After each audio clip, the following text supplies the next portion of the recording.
Sejam bem-vindos a mais um episódio de Cravo e Crimes. Mais um podcast sobre true crime, por que não? Essa já é a 5ª vez que eu falo isso hoje. Mas vamos lá, vai dar tudo certo. Dessa vez vai. Espero que vocês tenham tido uma ótima semana e que tenham sido bons dias pra vocês. E espero que eu possa trazer agora um pouquinho mais de tranquilidade e conteúdo pra vocês aqui agora falando sobre true crime. Sobre o caso de hoje, nós vamos falar sobre mais um homem. E esse caso, na verdade, eu ouvi falar dele porque eu tava ouvindo o podcast Woman in Crime. E as hosts desse podcast têm um outro podcast chamado Direct Appeal, que elas falam somente sobre esse caso. Eu nunca tinha ouvido falar desse caso. Pra contar a verdade pra vocês, assim, eu não fazia ideia sobre que existia esse caso. Então, pra mim, é uma novidade. Eu acho que ele não é muito comentado. Eu, pelo menos, não vi muitos podcasts falando sobre ele. Então, eu queria trazer esse conteúdo pra vocês, porque ele tem uma dúvida, assim, no final. Eu não vou dar muito spoiler, mas, assim, a pessoa que está presa hoje talvez não seja responsável pelo crime. Mas eu vou contar tudo pra vocês e eu vou deixar vocês decidirem o que vocês acham. Sem dar muito spoiler, vamos ao caso de hoje.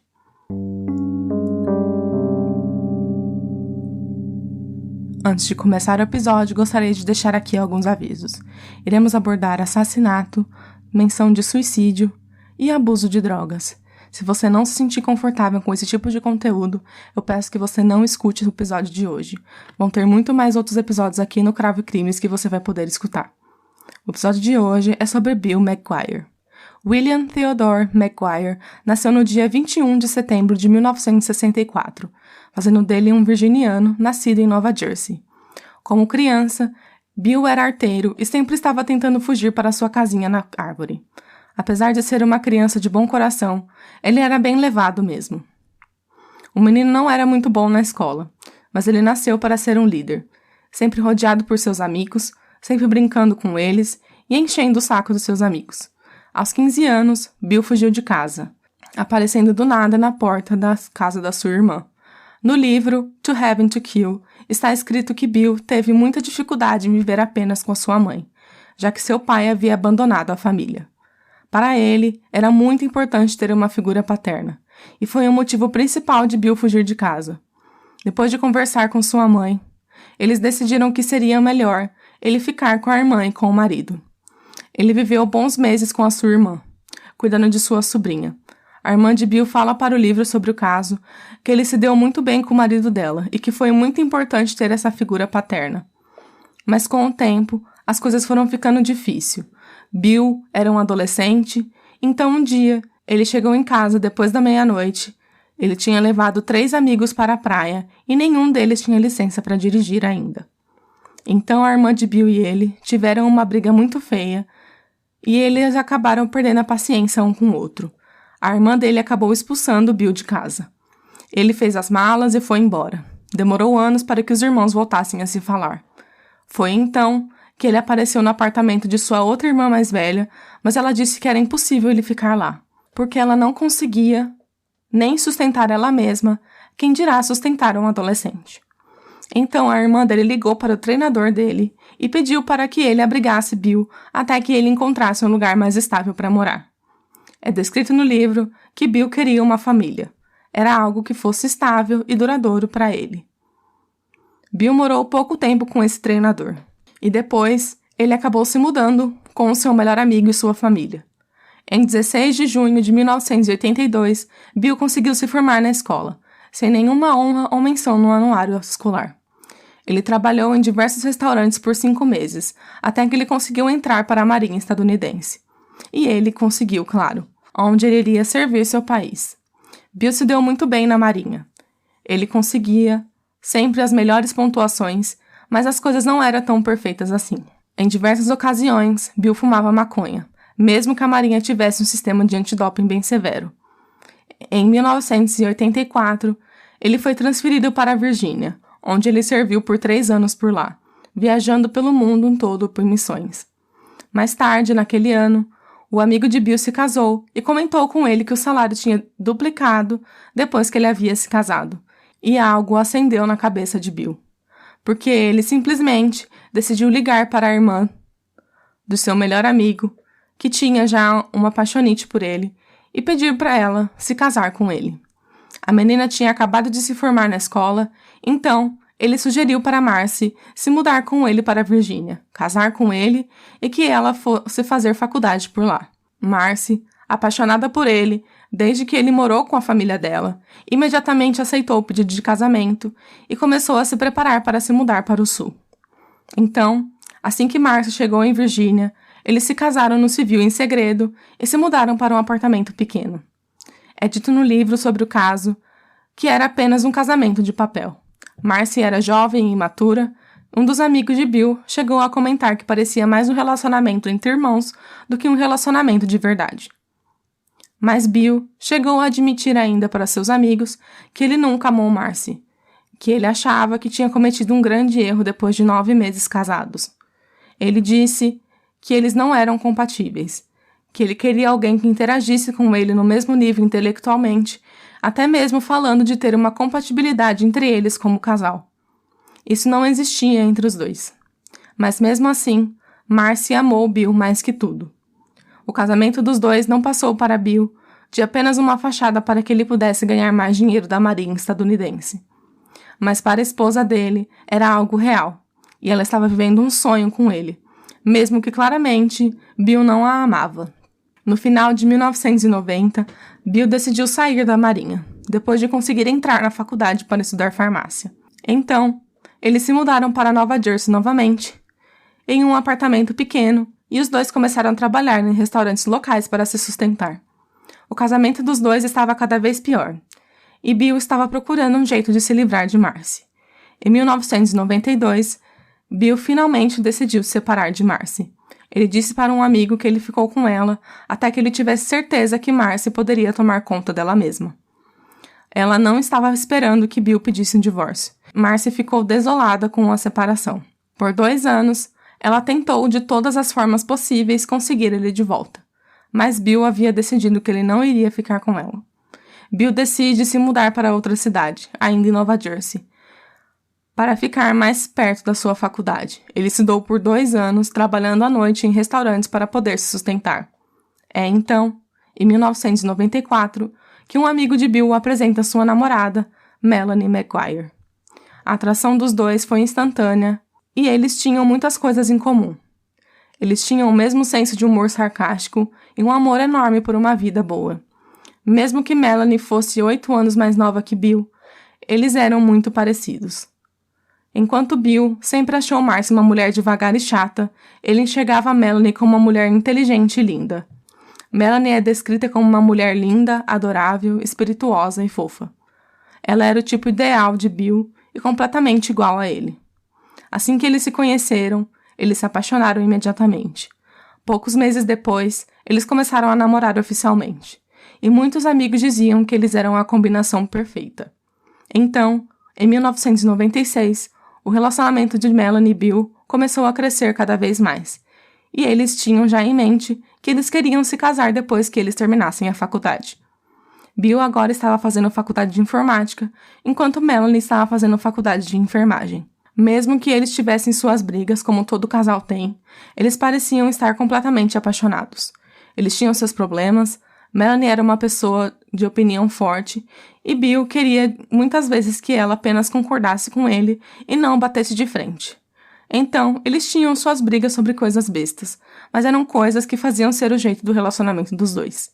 Eles sempre acabavam se acertando no final. Foi então, no final de 1997, que Bill se ajoelhou diante de Melanie e a pediu em casamento. Logo depois deles se casarem, Bill começou a trabalhar como tecnologia da informática em uma faculdade local, enquanto Melanie conseguiu um emprego em uma importante clínica de fertilidade em Nova Jersey. Melanie era uma enfermeira confiável, solidária com seus pacientes e uma mão firme no trabalho. Menos de 1 ano depois de eles se casarem, Melanie e Bill tiveram seu primeiro filho, e depois eles tiveram um segundo. A família então começou a procurar por uma casa para acomodar os 4 integrantes da família que eles tinham construído. Embora suas carreiras estivessem indo bem, o dinheiro estava apertado para o casal, já que os preços dos imóveis estavam muito caros na época. Então Bill voltou a um hobby que ele tinha no período da faculdade para ser sua segunda renda, os jogos de azar. De acordo com uma amiga de Bill, ele adorava jogar. Ele amava a adrenalina dos jogos. Ele se tornou um frequentador fiel de um cassino em Atlantic City e ele estava se sentindo particularmente sortudo depois de uma sequência de vitórias. Em 2004, Bill tinha dinheiro suficiente para dar entrada em uma casa no valor de $500 mil. Sim, senhoras e senhores, ele conseguiu juntar dinheiro para comprar uma casa no valor de apenas $500 mil. Em 28 de abril de 2004, eles assinaram os papéis finais e planejaram se mudar para uma nova casa dentro de um mês. Mas depois de 48 horas, as coisas mudaram drasticamente.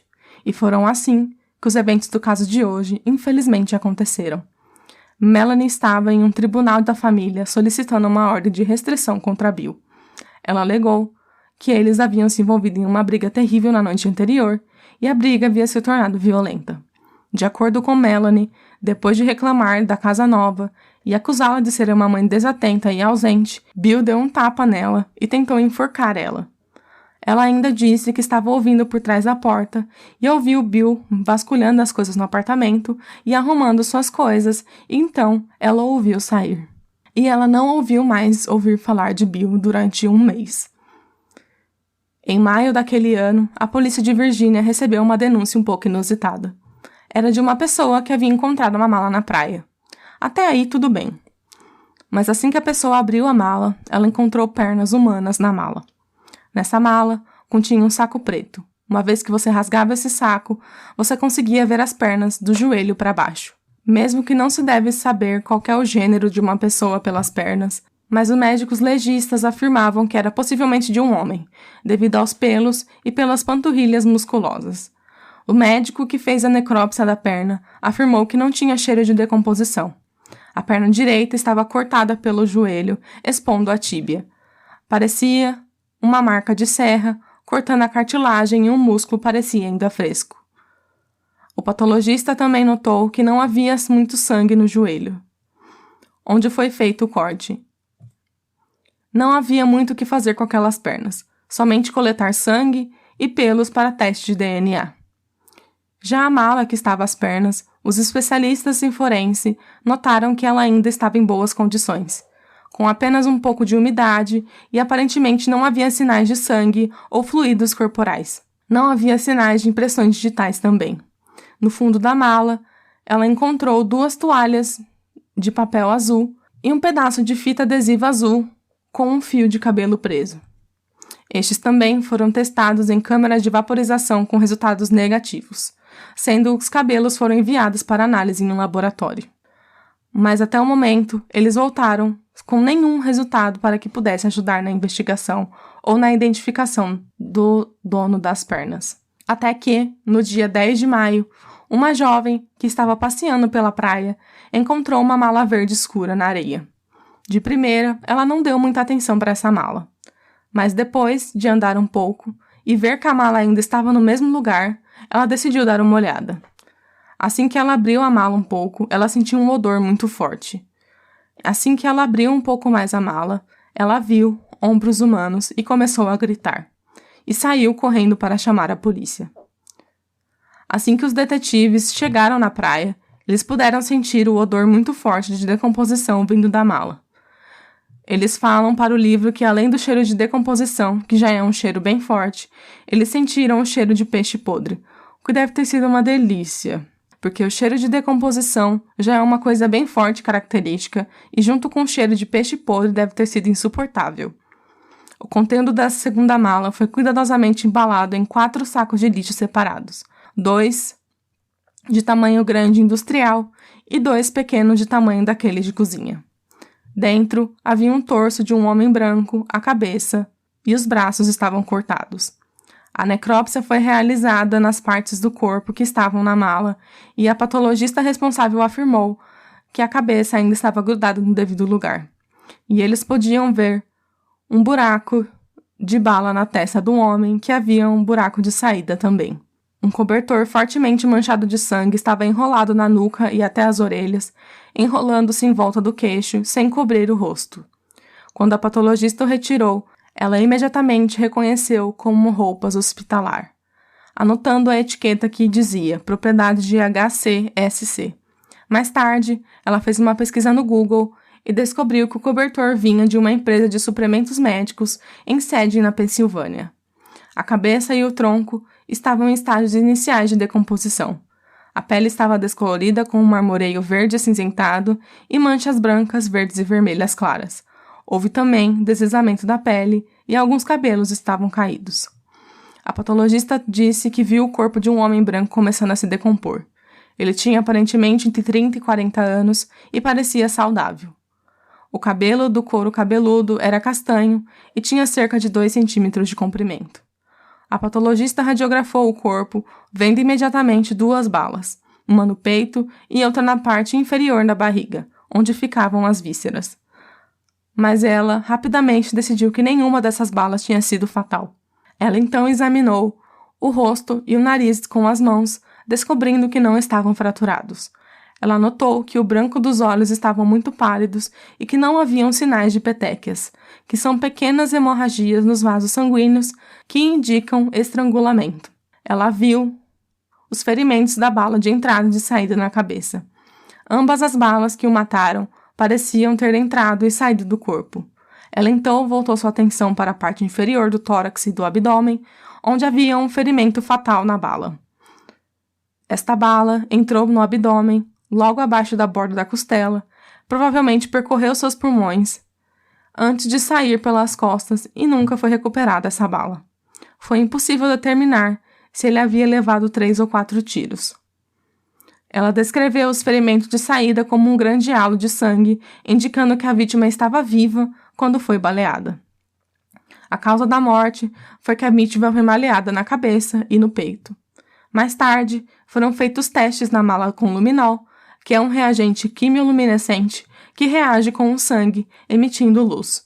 Mais uma vez, não tinham marcas de impressões digitais encontradas na mala. Então, ela revistou a mala, abrindo a aba interna, encontrando um formulário de pedido dessa mala. Em uma aba externa, havia uma outra pequena etiqueta Marshalls, que também deu negativo para impressões digitais. Mas ela encontrou 3 fios de cabelo na cueca suja que foram enviados para testes. A terceira mala foi encontrada em uma praia também. Era uma mala menor de todas que já tinham sido encontradas e elas haviam o braço das vítimas. Foram enviados testes de urina e sangue para saber se havia presença de álcool, cocaína ou opioides. Eles encontraram traços de álcool no sangue da vítima, mas não encontraram nenhum vestígio de cocaína ou opioides. As investigações até o momento não tinham ajudado muito na busca pela identidade da vítima ou da pessoa que cometeu o crime. Por enquanto, os investigadores não conseguiram achar nenhuma correspondência de DNA, cabelo ou sangue da vítima. Então a polícia decide, no dia 21 de maio, lançar um retrato falado da vítima da mala em diversos canais de televisão. É então que alguém acha de extrema semelhança alguém que ela conhece. A pessoa que ela reconheceu como a pessoa do retrato falado era ninguém mais, ninguém menos do que Bill McGuire. Depois de conversar com a polícia, essa amiga de Bill falou que ela já tinha passagem pela polícia por dirigir sem licença e ele havia parado pela polícia por estar dirigindo rápido demais. Bill acabou sendo preso e suas impressões digitais foram registradas e a polícia conseguiu identificar o homem da mala como Bill McGuire. Assim que a polícia conseguiu identificar ele, eles foram dar a notícia para a esposa de Bill, Melanie. Mesmo que Melanie tenha reagido como qualquer mulher quando perde seu marido, os investigadores começaram a suspeitar que Melanie McGuire era responsável pelo assassinato do próprio marido, Bill McGuire.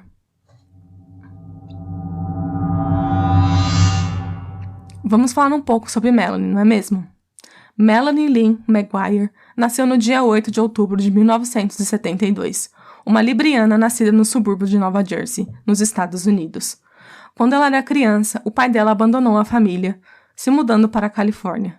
Depois de 4 anos, o pai de Melanie morreu devido a um câncer no fígado, deixando a filha de 4 anos na época se sentindo abandonada e confusa com a perda repentina do pai. Uma por ele ter abandonado a família e outra por ele ter falecido tão cedo. Logo após o divórcio dos pais, a mãe de Melanie começou a namorar com um homem casado, que tinha um filho. Eles brincavam juntos enquanto os pais iam se divertir. De acordo com esse menino, Ele fala que Melanie sempre fazia com que você fizesse tudo o que ela queria. Ela sempre fazia as coisas do jeito dela e conseguia convencer qualquer um a fazer o que ela queria. De acordo com o livro do caso, Melanie foi uma das primeiras da turma em qualquer lugar que ela estudou, na verdade.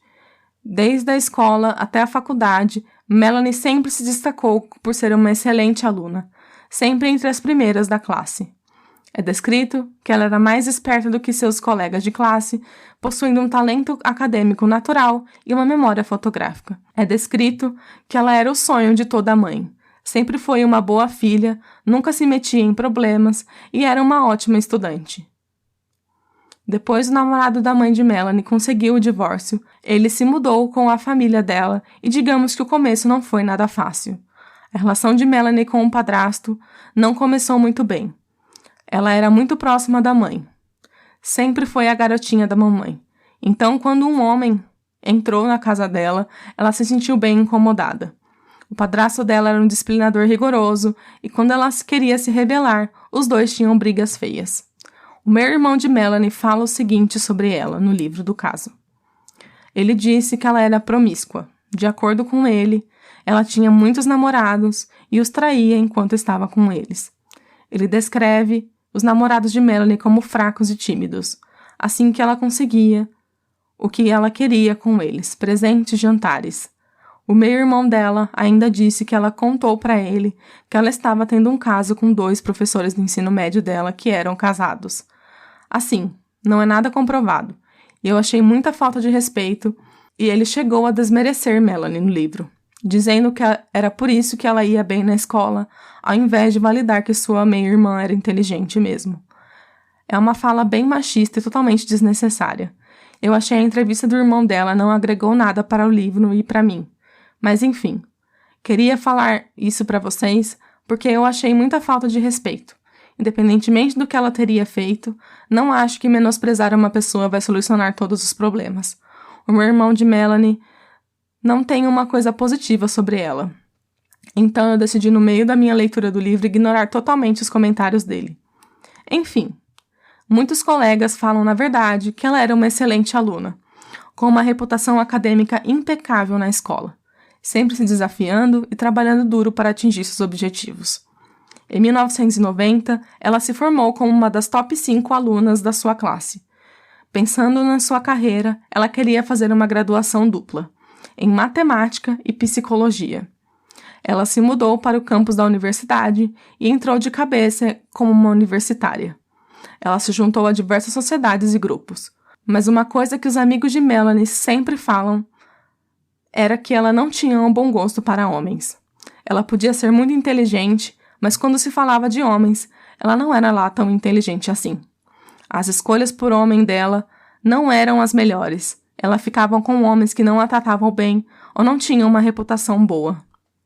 Na primavera de 1994, Melanie se formou em estatística e em psicologia, mas ao invés de seguir a carreira, ela decidiu do nada fazer enfermagem. Ela começou a trabalhar como garçonete para pagar os estudos enquanto fazia outra graduação. Foi nesse restaurante que Melanie conheceu Bill, outro aluno que voltou da faculdade para estudar informática depois de servir 8 anos na Marinha. De acordo com o livro sobre o caso, a atração dos dois foi instantânea. Poucos meses após eles se conhecerem, eles já estavam namorando. Melanie falava para um amigo da faculdade dela que eles tinham um relacionamento difícil, que eles brigavam desde o primeiro dia do relacionamento dos dois, de acordo com ela. E esse amigo até mesmo chegou a perguntar o porquê ela estaria em um relacionamento com ele. E ela respondeu que quando era bom, o relacionamento era realmente bom. Mas quando as coisas não iam bem, o relacionamento era péssimo. De acordo com os amigos de Melanie, ela aprendeu a desistir de brigar com ele e tentar defender a sua opinião. Mesmo com todas as brigas que eles tinham, de acordo com Melanie, eles decidiram se casar, como comentamos no começo do episódio. E Melanie continuou como enfermeira em um centro de fertilização. Desde o começo, Melanie impressionou seus supervisores pelo seu talento natural como enfermeira e sua inteligência. É descrito que ela era uma enfermeira fantástica e ela se destacava com seus supervisores e com os pacientes também. Ninguém tinha algo ruim para falar de Melanie. Foi na mesma época que Melanie e Bill ficaram noivos. Então Melanie se mostrava muito feliz, mostrando seu anel de noivado por aí para todos que ela conhecia. Em janeiro de 1999, tudo estava pronto para o casamento dos dois. Os dois estavam bem entusiasmados com o casamento. E depois de pouco tempo, Melanie anuncia que estava grávida. E Bill não ficou muito feliz com a novidade, porque fazia apenas 4 meses que eles iriam se casar. Ela acabou tendo um aborto e Bill respirou aliviado, dizendo que não queria ter um filho logo após o casamento. Mas Melanie não escutou o que ele disse e continuou tentando e tomando drogas que estimulassem a fertilização, que ela havia conseguido no trabalho. Até que chegou o grande dia, e é descrito que Melanie parecia uma princesa de tão linda que ela estava. Durante a cerimônia, os votos do casamento, Melanie parecia extremamente sem emoção, enquanto Bill parecia estar super emocionado com todo o casamento. É dito que as lágrimas começaram a aparecer a partir do momento em que ele viu sua esposa entrar na capela. E com isso, meses se passaram, e em fevereiro de 2000, Melanie deu à luz a um menino e o chamaram de Jack. Por incrível que pareça, Bill ficou muito contente em ter o filho. Mais tarde, em entrevistas, Melanie disse que ele queria ter filhos, na verdade. Ele queria ser um bom pai. Ela descreve que os melhores momentos depois que eles se casaram foi quando eles tiveram seu primeiro filho. Em junho de 2001, Melanie estava grávida novamente e Bill suspeitava que os medicamentos para a fertilidade eram os responsáveis por isso. Ele não estava tão entusiasmado assim com o segundo filho. Muitos chegaram a dizer que tudo parecia bem até o anúncio da segunda gravidez de Melanie. Acredito que Bill estava ansioso e nervoso em relação a como ele iria sustentar uma família de 4 pessoas. E com isso, ele começou a pensar em maneiras de aumentar o dinheiro dele. Ele teve uma oportunidade durante uma visita a uma clínica, onde ele viu a necessidade de criar um programa de computador que pudesse cortar o consumo e o tempo de utilização de papel. O projeto dele foi aprovado, mas Bill queria mais. Ele acabou aceitando até mesmo um segundo emprego para trabalhar durante a noite. E com isso, o casamento de Bill e Melanie ficou cada vez mais frágil. As brigas eram constantes e acusações um do outro que um deles não estava se esforçando o suficiente para fazer o casamento funcionar. Então, quando Melanie completou 38 semanas de gestação, ou 9 meses para as pessoas que ficam confusas, assim como eu, com esse negócio de meses, ela estava se preparando para sair da licença maternidade. Um dia, ela estava no consultório do Dr. Brad Miller quando ela mencionou uma dor no pescoço. Sem nenhuma palavra, o médico se levantou e começou a fazer uma massagem nela. Digamos que massagens assim podem dar em outras coisas. E foi exatamente o que aconteceu. Mais tarde, o médico disse que eles fizeram sexo oral no consultório antes dela sair de licença maternidade. Quando Melanie voltou da licença, ela e o Dr. Miller começaram a ter um caso na clínica em que os dois trabalhavam. Mas eles tiveram que manter no famoso sigilo, porque ter um caso adúltero com uma enfermeira violava uma das regras da clínica em que eles trabalhavam. Mesmo que o caso dos dois começou como por pura luxúria, eles começaram a se apaixonar um pelo outro. Pelos próximos 3 anos, Melanie e o Dr. Miller tiveram uma vida dupla, onde eles tinham suas famílias em casa e no trabalho eles estavam tendo um caso. Enquanto isso, Bill ainda queria dar uma casa para seus filhos e Melanie morar antes dos 40 anos. Nada de aluguel. Ele queria comprar uma casa que fosse deles. Isso era algo muito importante para Bill. Ele queria se mudar para a praia de Virgínia, onde as propriedades eram bem mais baratas do que as de Nova Jersey. Desde que ele visitou seus amigos, ele gostou muito da vizinhança e queria se mudar com a sua família para lá. Mas Melanie não queria se mudar. Então Bill tentou muito convencer Melanie a se mudar para Virgínia. Ele discutia com ela que se eles se mudassem para lá, eles iriam passar mais tempo com as crianças e aumentar o padrão de vida deles. Mas Melanie estava tendo caso com o médico que ela trabalhava. De acordo com ela, ela estava apaixonada e não tinha intenção nenhuma de deixar o trabalho e, consequentemente, seu amante. Depois de eles brigarem muito, Bill acabou cedendo. E eles começaram a procurar por casas em Nova Jersey para que Melanie pudesse ficar na clínica e perto de seus parentes e amigos, enquanto, na verdade, o que ela queria mesmo era ficar próxima do seu amante. Com o tempo e com a evolução do romance extraconjugal, Melanie e o Dr. Brad Miller começaram a conversar sobre divórcio para que eles pudessem ficar juntos. Eles até mesmo chegaram a conversar sobre ter filhos. De acordo com o livro, o Dr. Brad Miller disse que eles esperavam ter um futuro juntos, que eles iam se divorciar de seus respectivos parceiros para poder se casar, comprar uma casa juntos e ter filhos. Com isso, os dois estavam em constante contato, das 5 horas da manhã até a hora de dormir. Eles tinham um segundo celular secreto e eles ligavam pelo menos 8 vezes por dia e trocavam cerca de 50 e-mails por dia. Então, assim, eles estavam vivendo um romance mesmo, e todos na clínica desconfiavam que os dois estavam tendo um caso. O único que não desconfiava de nada era Bill. Ele não tinha ideia. No trabalho, Melanie começou a reclamar do seu marido, dizendo que ninguém tinha problemas em casa como ela tinha. Ela o chamava de o idiota no trabalho. E em qualquer momento, em qualquer lugar que ela pudesse reclamar de Bill, mesmo que ele na verdade estava trabalhando em 2 empregos para dar uma vida melhor para ela e para seus filhos. Ela chegou a dizer para o amante que ela tinha medo da reação de Bill caso ela pedisse divórcio. Ela disse que o marido chegou a falar para ela que se ela mesma pedisse o divórcio, ele iria pegar as crianças e sumir, e ela nunca mais veria seus filhos novamente. Enquanto Bill estava negociando uma casa, ele chegou a entrar em um acordo para pagar $500 mil em uma casa para sua família. Melanie estava procurando ativamente por divórcio, perguntando até a uma colega por conselhos.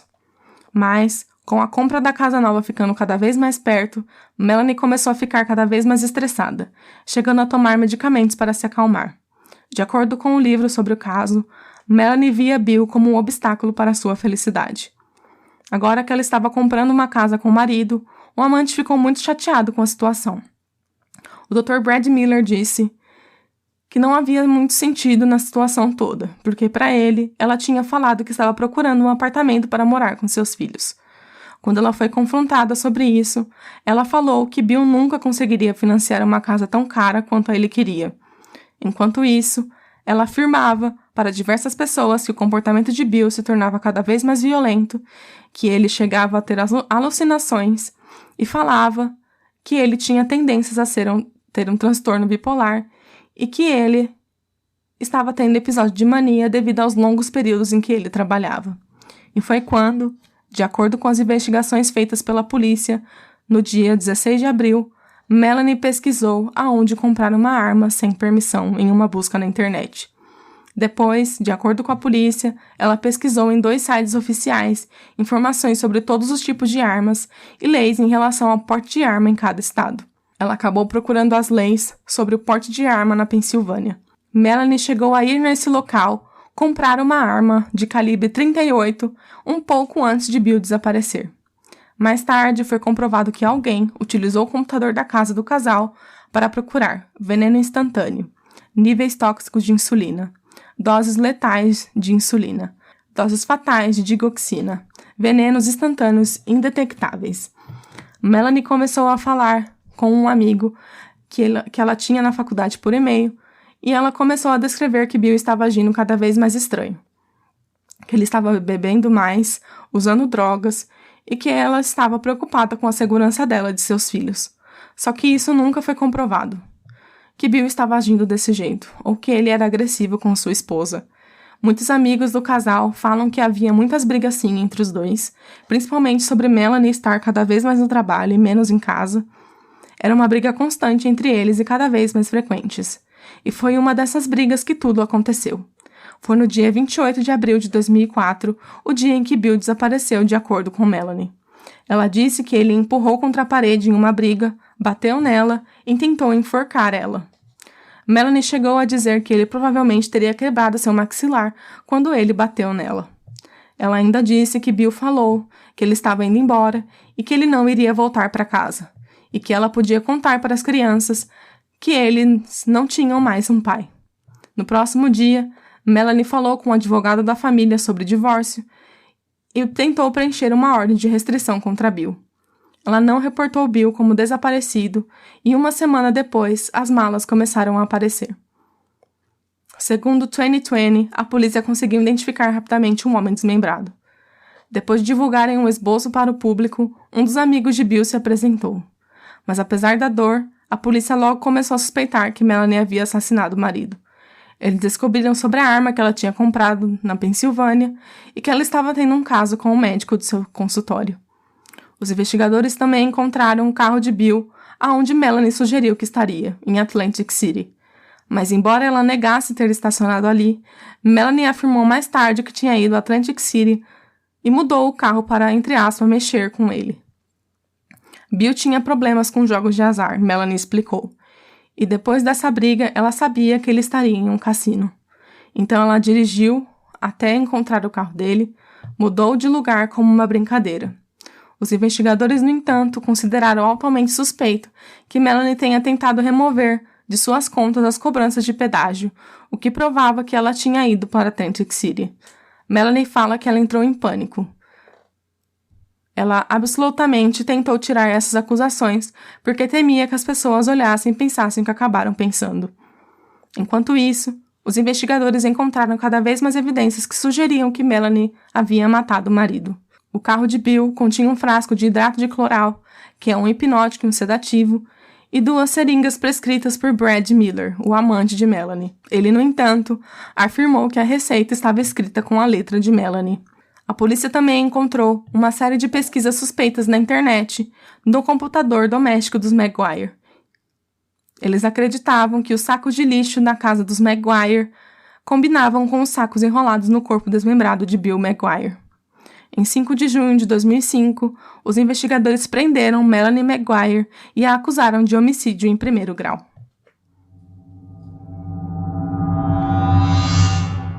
Em 2 de junho de 2005, mais de um ano após o assassinato, Melanie deixou os filhos na creche e na pré-escola. Depois dela sair da escola da criança mais velha, Melanie começou a caminhar em direção ao seu carro, quando os policiais surgiram dos arbustos e levaram ela sob custódia. Ela foi imediatamente atuada no Centro Correcional para Adultos no Condado de Middlesex sobre acusações de assassinato em 1º grau. Ela pagou uma fiança de $750 mil e, através de seus advogados, ela se declarou inocente das acusações. Depois de ser libertada sob fiança, Melanie enfrentou acusações adicionais no dia 11 de outubro de 2005. Uma acusação de 4 acusações veio de um júri estadual. Sua fiança aumentou para $2,1 milhões, mas ela foi novamente libertada. Mais de um ano depois, no dia 26 de outubro de 2006, Melanie foi acusada de 2 acusações de dificultar a apreensão por supostamente ter escrito cartas a polícias com o objetivo de tirá-los do seu rastro. Ela novamente se declarou inocente e foi libertada após pagar uma fiança de $10 mil.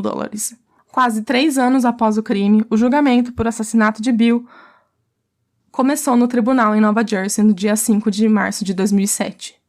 Os promotores alegaram que o motivo do assassinato foi começar uma nova vida com seu amante. Melanie persistiu em alegar que ela era inocente e alegou que seu marido estava cada vez mais mal-humorado e imprevisível e era um jogador compulsivo. As evidências circunstanciais contra Melanie aumentavam a essa altura, mas os investigadores ainda estavam tendo problemas para encontrar qualquer evidência física que ligasse Melanie ao assassinato de seu marido. Os investigadores vasculharam a casa em busca de evidências várias vezes, verificando se Bill havia sido morto desmembrado na casa deles. Eles levaram luminol e também derrubaram partes de parede. Eles retiraram a tubulação e puxaram as tábuas do piso.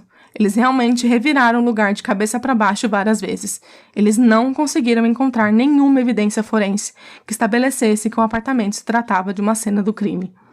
Embora as investigações não tenham conseguido encontrar evidências físicas do assassinato dentro da casa dos Maguire, eles conseguiram encontrar pequenos pedaços de carne de Bill Maguire, evidências que acabaram sendo referidas pela mídia como serragens humanas no carro. A teoria deles era que ela era uma enfermeira muito meticulosa e, de alguma forma, ela tinha esquecido de limpar a sola dos sapatos, que acidentalmente rastreou para as partículas humanas de serragem do corpo de Bill, da casa até o carro. No julgamento, os promotores apresentaram uma aparente montanha de evidências circunstanciais contra Melanie, no desaparecimento e assassinato de Bill. A equipe de defesa de Melanie concentrou-se na falta de provas físicas, insistindo que era mais provável que Bill McGuire tivesse sido assassinado como resultado de jogos e não pelas mãos de sua esposa. Em 21 de março de 2007, o Dr. Brad Miller testemunhou que foi uma parte mais esperada do julgamento. O Dr. Miller disse que ele e Melanie estavam tendo um caso por 3 anos, e ele falou como eles tiveram sexo oral quando eles ficaram juntos. Quando eles olharam para Melanie, ela parecia estar bem desconfortável com toda a situação. Também houve evidências de que Melanie pegou uma página do bloco de receitas do Dr. Miller e falsificou sua assinatura para medicamentos para pagar alguém. O Estado não teve testemunhas oculares do assassinato e da eliminação do corpo de Bill. Além disso, os investigadores da polícia não encontraram vestígios de assassinato ou desmembramento de um corpo no apartamento, apesar de várias buscas intensas e exames forenses iniciados em junho de 2004, um mês após o assassinato. As escutas telefônicas do Estado, quase um ano depois, não produziram nenhuma declaração notavelmente incriminatória por parte de Melanie ou de outras pessoas. Para provar seu caso para o julgamento, o Estado se baseou grande parte em provas forenses e outras provas circunstanciais dos motivos e ações de Melanie durante o período do tempo relevante. Em 23 de abril de 2007, Melanie foi considerada culpada pelo assassinato em primeiro grau. Ela também foi considerada culpada por perjúrio, que é fazer uma afirmação falsa, desmembramento de restos humanos e posse de arma para fins ilegais. Ela foi absolvida das acusações de dificultar a apreensão, de adulteração de provas e posse de Xanax sem receita médica. Pouco depois de sua condenação, mas antes da sua sentença, Melanie apelou para um novo julgamento com base na base de uma informante na prisão de que seu marido estava profundamente endividado e pode ter sido morto por mafiosos do Atlantic City. No entanto, os promotores fizeram uma investigação e descobriram que esse informante era totalmente mentiroso e fabricava histórias rotineiras habitualmente. Com essa história desmascarada, o pedido de novo julgamento foi retirado. Ela foi sentenciada à prisão perpétua. A condenação de Melanie foi confirmada por um tribunal de apelações no dia 16 de março de 2011. Ela deve cumprir mais de 63 anos antes de ser elegível para uma liberdade condicional. Em 20 de setembro de 2011, a Suprema Corte de Nova Jersey se recusou a ouvir seu novo recurso. No dia 29 de abril de 2014, Melanie entrou com um pedido de reparação pós-condenação, alegando assistência ineficaz de seu advogado e evidências recém-descobertas. Em 25 de setembro de 2014, ela compareceu ao tribunal com uma nova advogada para tentar obter uma audiência que pudesse anular sua condenação por homicídio de 2007, alegando que sua representação legal anterior era inadequada e ineficaz. Seu pedido foi posteriormente negado.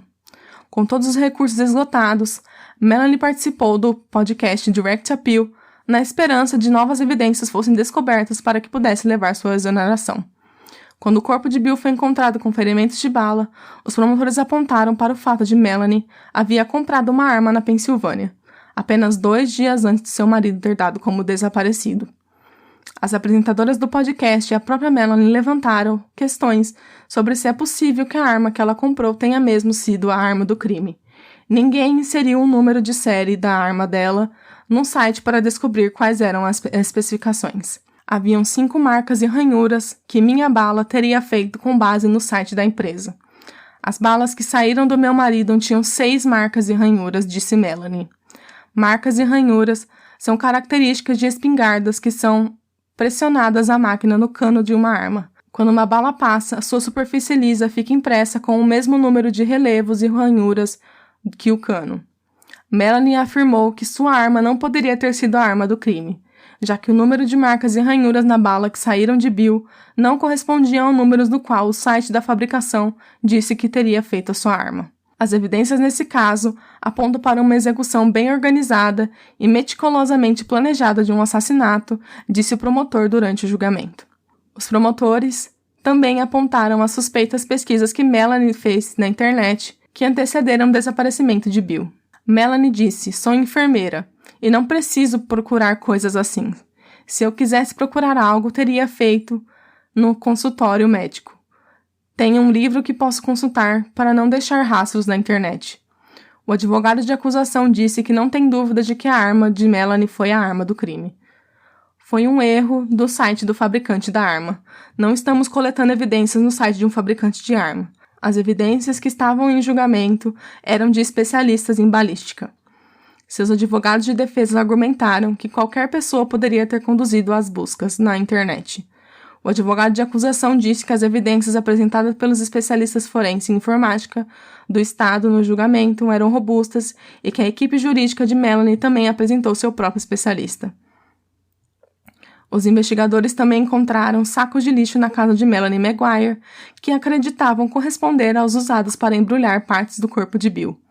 As hosts do podcast sobre o caso afirmam que os testes realizados pelos especialistas em plástico do Estado não foram suficientes para estabelecer uma ligação conclusiva entre os sacos encontrados na casa de Melanie e usados para embrulhar o corpo de Bill. Ela disse que acreditam que os sacos de lixo foram um suporte para influenciar o júri. No entanto, o perito do Estado discordou, afirmando que fez testes que considerou necessários para ligar as malas. As hosts e Melanie também apontam para pelos de animais inexplicáveis encontrados no corpo desmembrado de Bill e anotados em relatórios investigativos. A host acredita firmemente que os promotores não conseguiram responder às principais questões do caso. Melanie não incapacitou, atirou ou usou serra para desmembrar o marido, disse a host. Você sabe como é difícil se cortar ossos? É fisicamente desgastante. Além disso, se a cena do crime não aconteceu na casa da família, ela fica em casa com os filhos a noite inteira. Aonde isso está acontecendo? Existem muitos buracos na história, disse a host do podcast. O advogado de acusação tem certeza que o assassinato de Bill foi feito pela mulher que está condenada e presa até o momento. Melanie Maguire, que não pode obter liberdade condicional até completar 101 anos, disse que a parte mais difícil é não estar ao lado dos filhos. O tribunal concedeu a custódia de seus 2 filhos à irmã de Bill, e Melanie não teve contato com eles desde o julgamento. Devo dizer a vocês que foi muito difícil tentar encaixar todas as provas circunstanciais e tentar entender quais são as provas do caso. Eu não tenho uma opinião formada sobre o que aconteceu com Bill e se Melanie foi realmente a culpada do crime. Eu ouvi o podcast sobre o caso, e as hosts são especialistas em criminologia e dão uma aula sobre isso. Então elas têm muito conhecimento e muita informação que nós que somos leigos no assunto não temos. Elas acreditam, veementemente, que Melanie não poderia ter sido considerada culpada pelo assassinato devido às provas que são somente circunstanciais. E lendo o livro, o autor acredita completamente que a arma e as pesquisas feitas no computador foram feitas por Melanie, que ela queria se livrar de Bill para poder ficar com o amante. Eu, depois de fazer essa pesquisa, realmente não sei em que lado acreditar. Melanie teria todos os motivos para tentar matar seu marido, mas a falta de provas me deixa bem balançada em relação a esse caso. E para finalizar o caso de hoje, gostaria de ter uma instituição que falasse sobre violência doméstica no geral, mas não consegui encontrar nenhuma. Eu conheço a instituição Tamo Juntas, assessoria multidisciplinar gratuita para mulheres em situação de violência, que é uma organização não governamental sem fins lucrativos, fundada em maio de 2016 em Salvador, no estado da Bahia. Elas são uma organização feminista, composta por mulheres profissionais que atuam voluntariamente na assistência multidisciplinar a mulheres em situação de violência e possui voluntárias em diversas regiões do Brasil. Assim, a organização atua politicamente com incidência local e nacional na perspectiva de denunciar e combater a violência contra as mulheres em diversos níveis fundamentados em seus princípios, posturas e prática na perspectiva feminista, antirracista, anticapitalista e anti-LGBTI-fóbica. Se você se interessar em doar ou saber mais sobre a luta dessas meninas, eu aconselho vocês a ir no site delas, que está na descrição do episódio, junto com as referências. Então é isso. Espero que vocês tenham gostado do caso de hoje. Esse caso é muito comentado nos Estados Unidos, devido ao seu sucesso do podcast sobre o caso. Eu fiquei realmente balançada e dividida em relação ao caso de hoje. Realmente não sei se eu acredito na defesa ou na acusação. Eu quis trazer os dois lados e deixar que vocês decidam se ela é a culpada ou não do assassinato do marido. Por um lado, como eu falei, eu acredito que não foram provas o suficiente para colocar Melanie na prisão para o resto da vida. Me deem a opinião de vocês sobre esse caso. Quero saber se vocês acham e acreditam se Melanie é realmente a culpada ou se teria sido uma outra pessoa que cometeu o crime. Então é isso. Não se esqueçam de que estamos nas redes sociais, estamos no Instagram, no Twitter e no Facebook. Eu estou sempre atualizando o Instagram quando saem novos episódios ou sai alguma notícia relacionada a um caso que eu já tenha feito ou coisas assim. Então acompanhem, principalmente no Instagram, para vocês ficarem por dentro de tudo que acontece aqui no podcast. Outra coisa que eu queria deixar aqui, como sempre, é o link de sugestão de casos. Por enquanto, estou fazendo casos que eu já tenho listado, mas eu estou sempre aberta a fazer mais casos que vocês tenham vontade de ouvir. É só mandar um e-mail para mim no cravecrimes@gmail.com, no link de solicitações ou até mesmo no Instagram, que eu deixei já tudo planejado para vocês. Bom, é isso.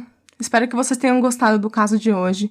Não se esqueçam de se inscrever nas plataformas que vocês escutam, para vocês não perderem nenhum episódio aqui do nosso podcast. Quem puder deixar 5 estrelas na plataforma que você escuta o podcast, isso vai ajudar muito para que o Spotify ou outro lugar que você escuta o podcast a divulgar e a chegar a cada vez mais pessoas. Eu vi que já temos mais de 85 avaliações no podcast e eu fiquei muito feliz e grata em quem deixou as avaliações. Queria mais uma vez agradecer, como sempre, a todos que escutam. Eu fico muito feliz com todo o carinho e amor que eu tenho recebido, por cada mensagem e tudo mais. Muito obrigada por tudo mesmo. Compartilhem com seus amigos e parentes, ajudem o podcast a crescer cada vez mais. Estou, como sempre, aberta a conversar com vocês mais sobre os casos que eu contei aqui no podcast. Não se esqueçam que temos episódios novos todos os dias 5 e 20 do mês. Se cuidem e até a próxima. Cravos e Crimes é um podcast gravado, escrito, produzido e editado por mim, Gabriela.